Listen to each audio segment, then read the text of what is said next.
अभी आपके स्क्रीन के सामने एक शब्द कौन सा है? समानुभूत। समानुभूत।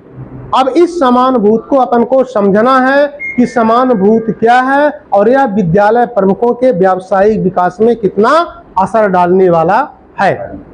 इसके पहले आपने इस संबंध में हमने बात भी किया था कि ये जो विभिन्न प्रकार के मॉड्यूल हैं, इन विभिन्न प्रकार के मॉड्यूलों को 6 की एरिया में डिवाइड किया गया है, 6 मुख्य क्षेत्रों में डिवाइड किया गया है। जो दूसरा मुख्य क्षेत्र है वह है स्वयं का विकास, और स्वयं के विकास में मॉड्यूल नंबर 6 को रखा गया है जो है समानुभूत। और शाला प्रमुखों के विकास में कैसे ये सिद्ध होगा, इसमें आगे हम बात करते हैं। इसके पहले अपन लोगों ने एक इससे मिलता जुलता और शब्द सुने थे। क्या? इसी से मिलता जुलता स्वावलंबी। स्वावलंबी और स्वयं स्वावलंबी।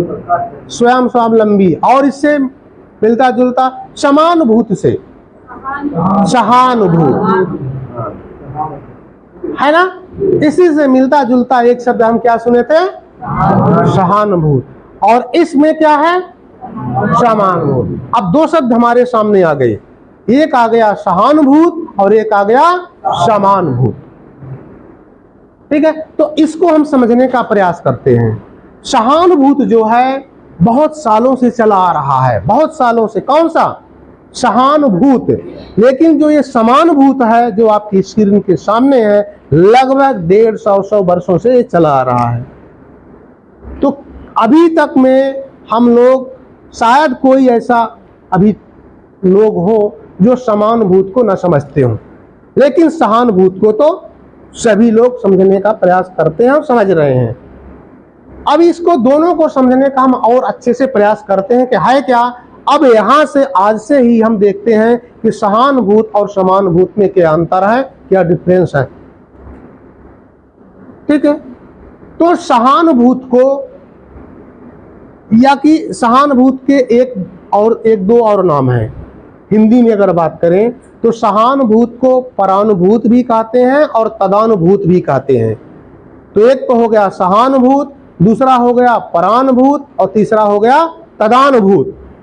और अंग्रेजी में इसको बोलते हैं सिंपैथी। ठीक है, तो तदानुभूत, परानुभूत और सहानुभूत के साथ साथ ये सिंपैथी हुआ। और जो आपकी स्क्रीन के सामने दिख रहा है इसको इम्पैथी अंग्रेजी में। ठीक है, अब इम्पैथी और सिंपैथी दोनों को समझने का प्रयास करते हैं। ये है क्या, तो हम समझने का क्या करेंगे, प्रयास करते हैं। ठीक है, तो पहले अपन समझते हैं किसको? सिंपैथी को।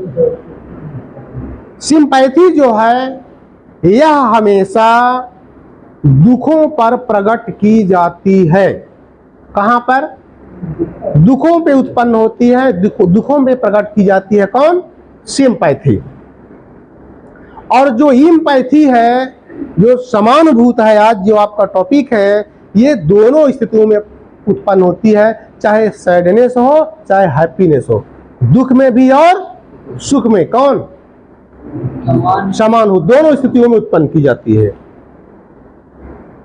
तो अब तो ये क्लियर हुआ कि जो सिंपैथी है दुखों में व्यक्त की जाती है, दुखों में प्रकट की जाती है, लेकिन इम्पैथी जो है दोनों स्थितियों में, दुख में भी और सुख में व्यक्त की जाती है। अब इसको और आगे समझने का प्रयास करते हैं। तो है क्या है सिंपैथी? सिंपैथी किसी व्यक्ति के दुख, दर्द, तकलीफ या घटना को सुनना या देखना और देख करके उसको समझना और समझ करके उसके जैसा व्यवहार करना। समझ आ गई क्या? सहानुभूत, तदानुभूत, परानुभूत। तो फिर इम्पैथी क्या है? अब प्रश्न यहां उठता है, ये जो है आपका। तो इसको अब समझते हैं। क्योंकि दोनों स्थितियों में उत्पन्न होती है ये। किसी व्यक्ति के दुख, दर्द, तकलीफ, घटना या खुशी को देखकर सुनकर समझना और समझ करके महसूस करना, तो हृदय में स्पंदन होने लगता है। क्या होने लगता है? हृदय स्पंदन होने लगता है, हृदय पिघलने लगता है, हृदय द्रवित हो जाता है, मतलब हृदय फड़फड़ाने लगता है।